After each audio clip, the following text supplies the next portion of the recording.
Good evening and thank you for joining us for KX News at 10. I'm Jordan Adams. Tonight we're doing a deeper dive into what it takes to maintain oil wells after Friday's explosion in Burleson County.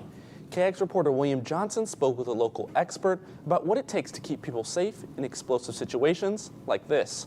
Back in 2020, an oil well owned by Chesapeake Energy blew out, costing 3 people their lives and left one seriously injured. LYNN ELLIOT is retired now, but he worked in the oil and gas industry for 40 years. He's been around oil wells and the job much of his life. When the well blew out that day, you have no way of controlling it. The only thing you can do is try to get away from it. ELLIOT says there are safety measures in place that involve teaching workers how to shut wells off and ensure vents are secure. But he says sometimes human error can cause the worst to happen. 99% of the time, it works perfectly.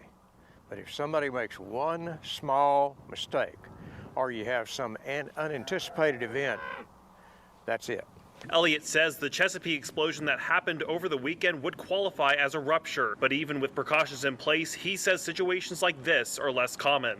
Blowouts, even ruptures, are pretty rare because the equipment we use now has enough safety device incorporated into it that blowouts are very rare. Those who witnessed parts of the situation say they knew something wasn't right. When I got to the hill, there's a big long curve. When I got to that hill up there, well, I could see that fire. It was a big fire.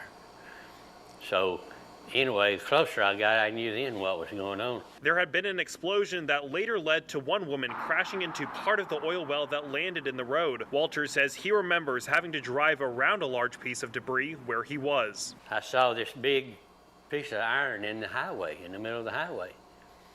So I was only going about 10 or 15 miles an hour, so I eased around it. I wish I could tell you more in detail, but that's all I can tell you right now. As more questions remain up in the air at this time, many are hoping those answers come down to the truth.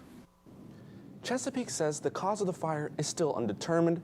As we learn that information, we will update you with more on KXTV.com.